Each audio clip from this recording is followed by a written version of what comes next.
Nationalism in India, ये एक ऐसा टॉपिक है, एक ऐसा वास्ट टॉपिक है जिसके बारे में हम जितनी बात करें वो कम है।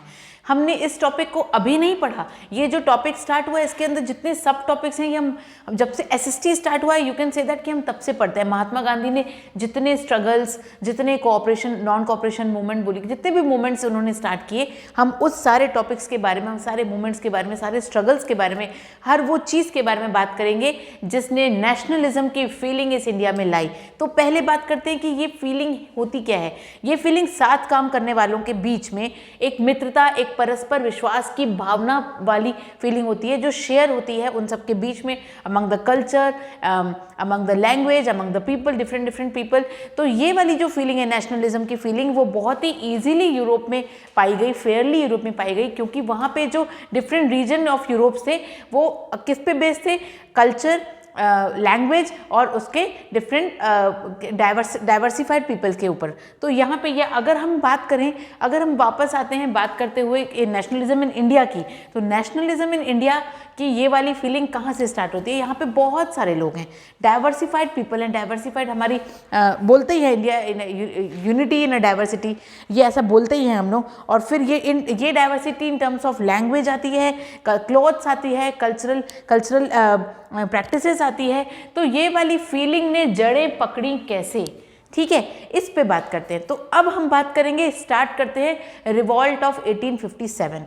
रिवॉल्ट ऑफ 1857 आप सबको याद तो होगा, ये बहुत ही खतरनाक रिवॉल्ट हुआ था जिसमें कि लोगों ने देखा गया था कि ये जो अर्लीस्ट साइंस थी किसकी, नेशनलिस्ट स्ट्रगल्स की, जिसको हमने ब्रिटिश के अगेंस्ट खेला था, जिसको हमने ब्रिटिश के अगेंस्ट किया था। और वो क्या था कि बहुत सारे स्ट्रगल्स, बहुत सारे मूवमेंट हुए थे। ये कहना बहुत ही मुश्किल और बहुत ही गलत होगा कि अगर हमने जो स्ट्रगल किया था हमारे इंडिपेंडेंस के लिए, हमारी कंट्री के लिए, हम ब्रिटिश के अगेंस्ट, वो किसी एक मूवमेंट या किसी एक स्ट्रगल के थ्रू हुआ, बल्कि इंडियन नेशनल कांग्रेस के बलबूते पे ही हुआ, ये कहना बहुत ही गलत होगा।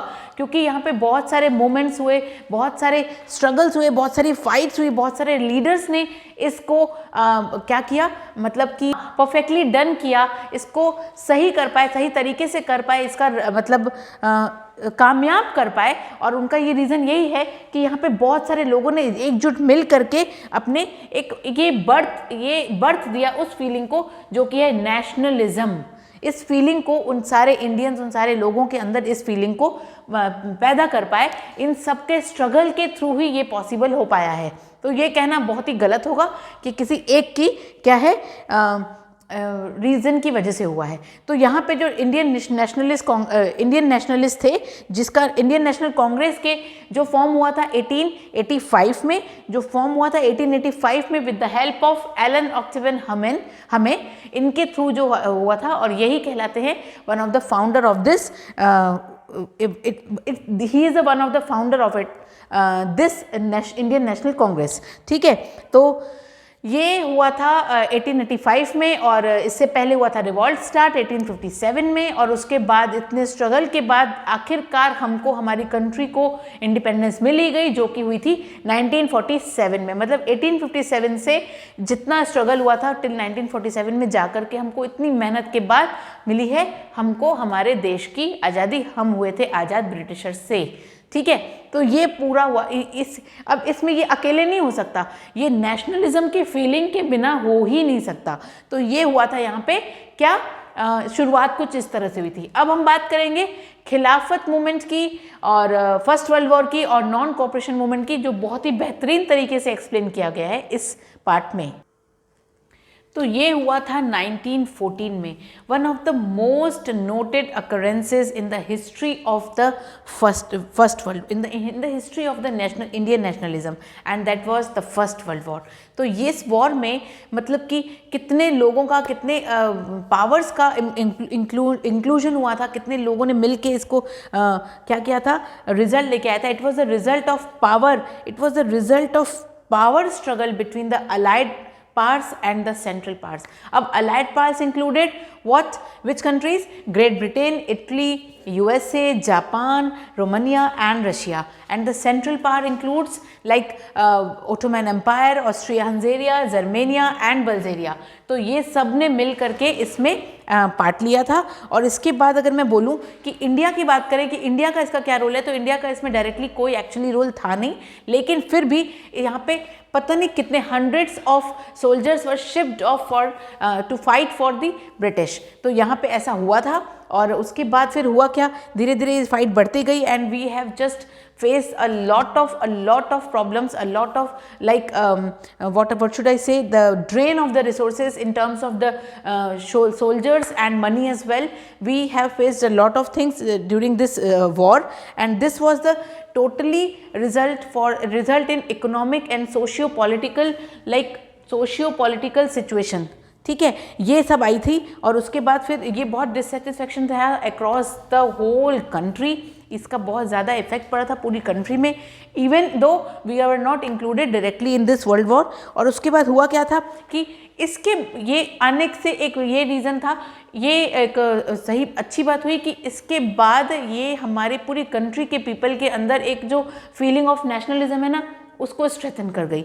ठीक है, उसके बाद ही हम इससे ओवरकम कर पाए हैं, इस स्ट्रगल से, इस डर से, इस झगड़े से, इस कमी से बहुत कुछ हो गया था, इसमें बहुत कुछ नुकसान हुआ था हमारी कंट्री का। तो यहाँ पे ड्रेनिंग ऑफ रिसोर्सेज के मैंने बारे में बताया ही है कि कैसे ड्रेन ऑफ रिसोर्सेज हुआ in terms of soldiers and money as well. फिर धीरे धीरे यहाँ पे हुआ है implications of First World War की बारे में बात कर रही हूँ। फिर हमारा ये तो वही था कि सोशियो और इकोनॉमिकल पॉलिटिकल सिचुएशन क्रिएट हुई है। फिर डिफेंस एक्सपेंडिचर बहुत हुआ था इसमें। फिर कस्टम ड्यूटीज़ का इंक्रीमेंट हुआ था जिसकी वजह से टैक्सेस को बढ़ा दिया गया था। प्राइजेस ऑफ कमोडिटीज़ बढ़ा दी गई थी क्योंकि डिफेंस ये जब लड़ाइयाँ हो रही थी तो बहुत सारे नुकसान की वजह से सब चीज़ें महंगी हो गई थी, कुछ मिलना मुश्किल हो गया था। तो फिर इनकी टैक्सेस बढ़ा दिए गए ताकि उनको ओवरकम कर पाएँ, उस सिचुएशन से, उस क्राइसिस से ओवरकम कर पाएँ। और फोर्सफुली विलेजर्स को आर्मी में रिक्रूटमेंट कर रहे थे, भर्ती कर रहे थे ताकि उनको वो ब्रिटिश के खिलाफ, ब्रिटिश उनको रिक्रूट कर रहे थे ताकि उनके लिए लड़े। और ये बहुत ही ज़्यादा दर्दनाक और दुखदायी पोजीशन थी उनकी। इस लड़ाई ने इतना खतरनाक और भयानक रूप ले लिया था जिससे सबको निकलना बहुत ज़रूरी हो गया था। और फिर यहाँ पे क्रॉप फेलियर तो ऑफकोर्स होंगे, क्रॉप फेलियर बहुत हुआ था, बहुत सारे पार्ट्स ऑफ इंडिया में हुआ था जिसकी वजह से शॉर्टेज ऑफ फूड हो गया था। अब शॉर्टेज ऑफ फूड मतलब फेमाइंस और ये ड्रॉट तो नहीं, फेमाइंस की वजह से हुआ क्या था कि 12 से 13 मिलियन पीपल जो हैं वो they just died due to this famine।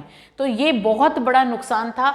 और उसके बाद मतलब मिलियन ऑफ पीपल तो लड़ी गए, मतलब मिलियन ऑफ पीपल किल हुए थे इसमें due to the spread of this epidemic. तो this situation was totally critical and the very sad situation for the country, although we were actually not involved in this struggle or in this war directly। तो ये पूरा था इस first World war में situation हमारी country की। अब बात करते हैं लखनऊ पैक्ट की। तो क्या आप जानते हैं कि लखनऊ पैक्ट को कौन हेड किया था, किसके द्वारा ये हेड हुआ था? तो that was like Bal Gangadhar Tilak from the Indian National Congress and Mohammad Ali Jinnah from Muslim League. And this pact was adopted actually by the in the session of the Lucknow in this Lucknow session only and was in 1916। और ये हुआ कब था? Indian National Congress के through तो ये 29 दिसंबर को हुआ था और मुस्लिम लीग के थ्रू ये 31 दिसंबर को था। तो ये था तो बहुत छोटा सा मोमेंट, लेकिन इसने ये बहुत बड़ा राइज किया था इससे कि ये मतलब बहुत ज़्यादा इफेक्ट हुआ था इस मोमेंट से लोगों पर। और फिर एक बहुत ही बेहतरीन हमारा जो की फिगर है इंडियन इंडिपेंडेंस स्ट्रगल का, इंडियन इंडिपेंडेंस मूवमेंट का, और वो था यहाँ से राइज हुआ था हमारे मोहनदास करमचंद गांधी जी का। तो ये लखनऊ पैक्ट था तो बहुत छोटा, लेकिन बहुत इम्पैक्टफुल था लोगों के अंदर इस नेशनलिज्म की भावना को और आगे ले जाने के लिए, क्योंकि ये तो हुई थी शुरुआत। तो अब हम आगे करेंगे किस पे बात? महात्मा गांधी के राइज और उनके सत्याग्रह के बारे में। तो let's see what we are discussing. तो ये था सत्याग्रह के बारे में स्टार्ट, और ये हुआ था कि जो राइज ऑफ गांधी जी और सत्याग्रह है वो टू मेन कॉन्सेप्ट्स थे गांधी जी के, और वो that time, during that time, and that were what the first was कि स्वराज और सेल्फ गवर्नेंस आनी चाहिए, और दूसरा कि नॉन वायलेंस और सत्याग्रह होना चाहिए। मतलब कि आपको बिना लड़ाई के, that is a form of resistance, बिना लड़ाई के वहाँ पे आपको स्वराज भी लेना है और सत्याग्रह भी। तो सत्याग्रह को संस्कृत में एक्चुअली बोला गया द सीकिंग ऑफ ट्रुथ। इसका रफली अगर मैं वो करूँ तो सत्याग्रह, सत्य की आग्रह करना, मतलब आपको सच की तरफ, सच की खोज में निकलना है, और वो भी बिना किसी लड़ाई के। तो ये था उनका मोटिव, जो कि 1906 में इस नोशन में, इसका notion that was given rise to this, and then this was emphasised the power of truth without violence. This movement was emphasized on the power of truth, मतलब विदाउट वायलेंस। तो ये सत्याग्रह इतना आसान आंदोलन नहीं था, गांधी जी ने अकेले इसकी खोज की थी, मतलब अकेले इस पे चलना चाहा था, और फिर धीरे धीरे उनको लोगों ने ज्वाइन किया, और फिर उसके बाद हुआ ये था कि ये इनजस्टिस के खिलाफ लड़ना चाहते थे, नॉन वायलेंस का। It was the great operation using that against the injustice of the Britishers. तो ये सब एक्ट भी हुए थे इसके सत्याग्रह के अंडर ही, जो कि बहुत ही इम्पैक्टफुल था। और इसके में जो गांधी जी जब आए थे सबसे पहले इंडिया में, तो उनका ये मानना था कि वो किनसे मतलब वो इस लड़ाई में बहुत सारे लोगों को अपने साथ करेंगे, और उसके बाद ये ज़रूर, मतलब क्या बोलूँ मैं इसको, कि ये अपनी कंट्री को वो लाके, मतलब फ्रीडम दिलवा के रहेंगे। बहुत कॉन्फिडेंट थे इस पे, और उन्होंने बहुत सारा स्टार्टअप्स भी किए छोटे छोटे, और उन्होंने वो किनसे जो क्या बोलूँ मैं इंस्पायर थे, वो थे सबसे पहले तो वो Bhagavad Gita, Tolstoy, Henry David Thoreau, और इवन बाइबल से भी वो बहुत ज़्यादा इंस्पायर थे। उनका जो पहला कॉन्सेप्ट था वो था passive non violence resistance against the operation of the discriminatory law, and the next was the massive mobilisation. तो नहीं, that law was passed by the government against the Asians in South Africa। तो सबसे पहले तो उन्होंने ये start किया। धीरे धीरे क्या हुआ कि जब गांधी जी इंडिया आए वापस 1915 में, तो उन्होंने क्या किया, he began to sow the seeds of सत्याग्रह। उन्होंने सत्याग्रह के बीज को डालना स्टार्ट किया, और उसके बाद उन्होंने क्या किया कि जब ये अपने कंट्रीमैन के मतलब कंट्रीमैन के अंदर वो सत्याग्रह के बीज को डालना स्टार्ट किया उन्होंने। और उसके बाद क्या हुआ, धीरे धीरे उन्होंने ये बताना स्टार्ट किया कि ये वही वो तरीका है जिससे हम ब्रिटिश के खिलाफ लड़ सकते हैं बिना किसी वायलेंस के। ब्रिटिश के खिलाफ लड़ सकते हैं बिना किसी वायलेंस के। ध्यान दीजिएगा इस बात को, सत्य का आग्रह करना, सत्य की खोज करना बिना किसी लड़ाई के, ये बहुत ही मुश्किल पाथ था। जो स्पेशली जो हमारे रिवॉल्यूशनरिस्ट थे, जो क्रांतिकारी थे, वो तो इसके पूरे के पूरे खिलाफ थे, लेकिन गांधी जी को पूरा का पूरा विश्वास था कि नहीं, यही वो पाथ है जिससे हम अपने मोटिव को पूरा कर सकेंगे, अपने गोल को अचीव कर सकेंगे। और वो इस बात से हटे नहीं, बहुत सारी मुश्किलें आई, बहुत कुछ आया। तो ये मूवमेंट इस तरह से चला, स्टार्ट तो हो गया था, लेकिन इसको मतलब सक्सेसफुल कैसा बनाए, इस पे वर्क करना बहुत ज़रूरी था। तो उनका ये ड्रीम था कि स्वराज आए, और वो उन्होंने अचीव कर लिया। और बहुत सारा लार्ज सेक्शन ऑफ कंट्री को टूर करने के बाद उन्होंने 3 इंपॉर्टेंट पॉइंट्स पे ध्यान दिया, जो कि बहुत ज़रूरी था। सबसे पहला कि इंडिया को एक लीडर की बहुत ज़्यादा ज़रूरत है, इंडिया को एक लीडर की बहुत ज़्यादा ज़रूरत है, और इंडिया को ज़रूरत है मासिव मोबिलाइजेशन की, मतलब एक सामाजिक वर्ग की। और उसके बाद इंडिया को ज़रूरत है मुस्लिम और हिंदू के यूनिटी की, जो कि बहुत ही क्रूशियल था, बहुत डिफ़िकल्ट था एट दैट टाइम। तो उन्होंने इस कोशिश को जारी रखा बिना थके, बिना डरे। तो उसके बाद उन्होंने 3 इवेंट्स जो बहुत ही इंपॉर्टेंट हैं, they showed the success of the instrument of Satyagraha, and they were Kheda Satyagraha, Champaran movement and the Ahmedabad mill strike. अब खेड़ा सत्याग्रह की बात करूं मैं, तो ये 1917 में गांधी जी ने खेड़ा के पीजेंट्स को, जो कि गुजरात के ही थे, गुजरात डिस्ट्रिक्ट के थे, वो बहुत ही ज़्यादा डिस्ट्रेस हो चुके थे, बिकॉज उनका क्रॉप जो था वो फेल हो चुका था। और उन्होंने अपील किया था कि उनको दोबारा से लैंड रेवेन्यू के लिए लिए माफ़ी दी जाए, क्योंकि उनका क्रॉप तो ख़राब हो चुका था, तो वो उनको टैक्स कैसे दे पाएंगे, तो उसके लिए उन्होंने अपील की थी, लेकिन गवर्नमेंट ने उस बात को इग्नोर कर दिया था। 1917 की बात है ये। और उसके बाद जब क्रॉप जो बहुत कम थे, मतलब आप समझ जाओ कि नॉर्मल यील्ड जो था ना, उससे भी 1/4 से भी कम थे उसका क्रॉप, तो पीजेंट जो थे वो they were just entitled under the revenue code to the total remission of the land revenue, मतलब लैंड रेवेन्यू को पटाने के लिए उनको हो सकता है कि अपना लैंड भी खो देना पड़े। तो ये इस डर से, इस अंडर प्रेशर थे वहाँ के सारे पीजेंट्स इस वाली सत्याग्रह के खेड़ा सत्याग्रह के दौरान।